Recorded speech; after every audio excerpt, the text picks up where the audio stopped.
Sometime around 1980, New York Governor Hugh Carey went on a lavish taxpayer-subsidized junket to the Far East in search of the perfect bus for New York City.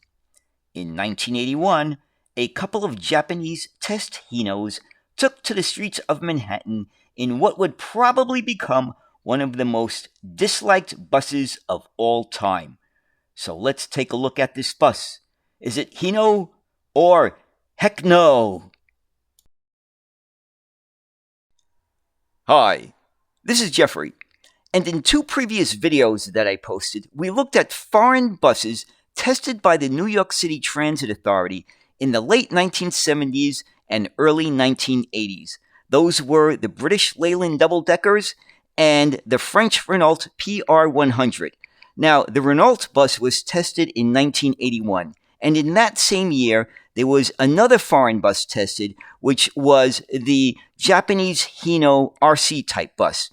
Now, the Hino bus was a very big project of then Governor Hugh Carey, because he wanted to bring Hino to New York State and build a very large plant where they can build thousands of buses for the New York City transit system. Now, I found an interesting article from 1981 that describes the debut of these Hino buses, and we are going to look at that article and review it, as well as viewing images of the Hino bus that was brought to New York City and its derivatives. Now, the Hino bus that was brought to New York, it looks like an RC100 type. It's hard to, research Japanese, bus types, but it's also similar to a bus that was exported from Japan to Cuba in the very, very early 1970s. So we'll see pictures of that. So let's get started in reviewing this New York Times article from 1981 and looking at images of the Hino bus that was brought to New York City, as well as similar buses that were operating all over the world. And so here is the article from the New York Times: Japanese buses to be tested on New York streets, by Ari L. Goldman, dated February 24th, 1981.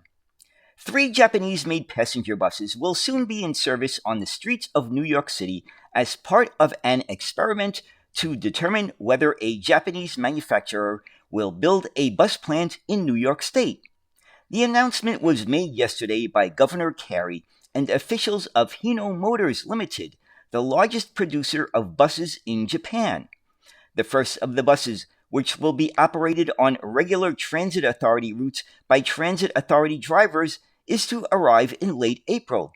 I am here to tell the people of New York that something good is coming, the governor said at a press conference at his Manhattan office at 1350 Avenue of the Americas.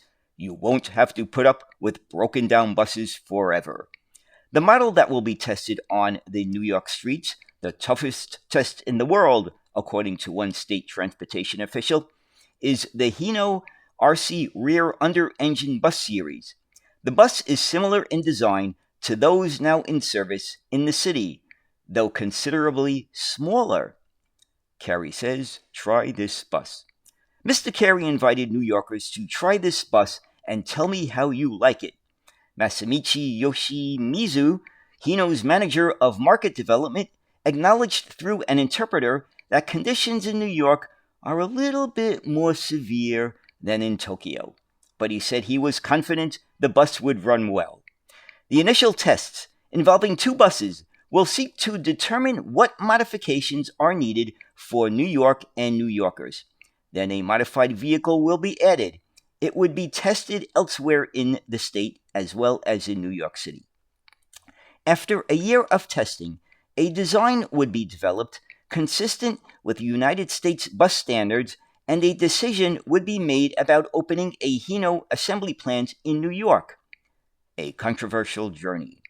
Governor Carey said that arrangement was the first dividend of his recent visit to Japan and Hong Kong, a trip that has aroused controversy because he took an entourage of 10 and accepted free airfare and subsidized lodgings. In a separate development, Mr. Carey said that Renault, the French automobile manufacturer, had expressed interest in building buses in New York State. Renault buses may be involved in a similar experiment soon, a Carey aide said. Mr. Carey said he thought the two concerns that make passenger buses in the United States, General Motors and Grumman, would not mind New York's courting foreign manufacturers. Competition, he said. That's the American way. And that's the end of the article.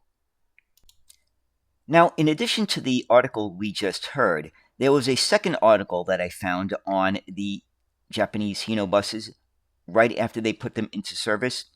And this one was a short article, and I'm only going to go over some of the comments that were made by passengers about this bus.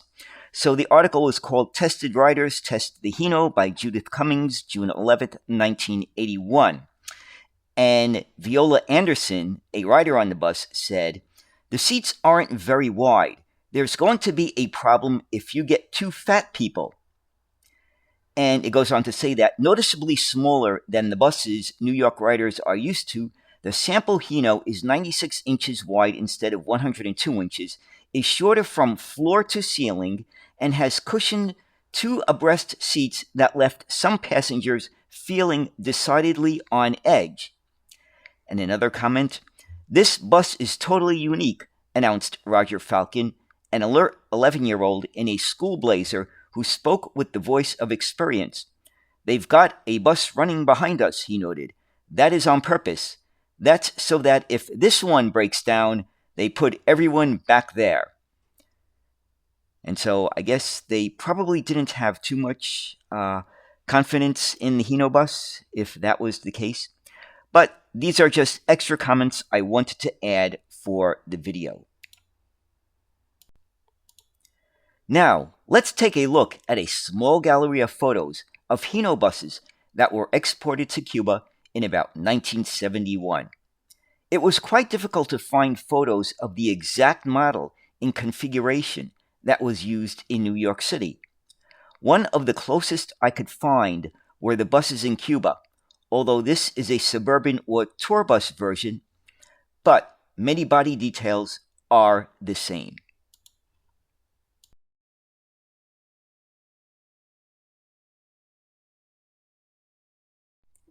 Now that was quite an interesting look at another foreign entry into the MTA's global bus search for the perfect bus back in the early 1980s.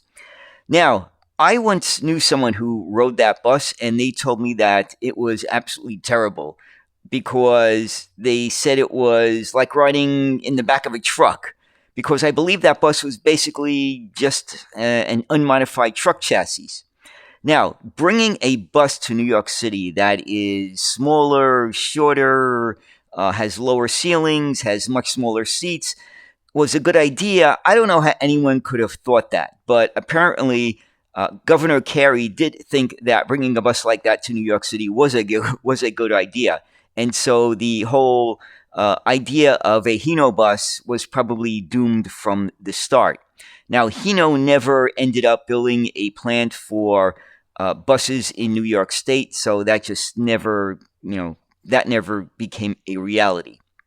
So, anyway, I hope you enjoyed this look at New York's Test Hino back in 1981. And as always, thank you very, very much for watching, and have a great day. Bye.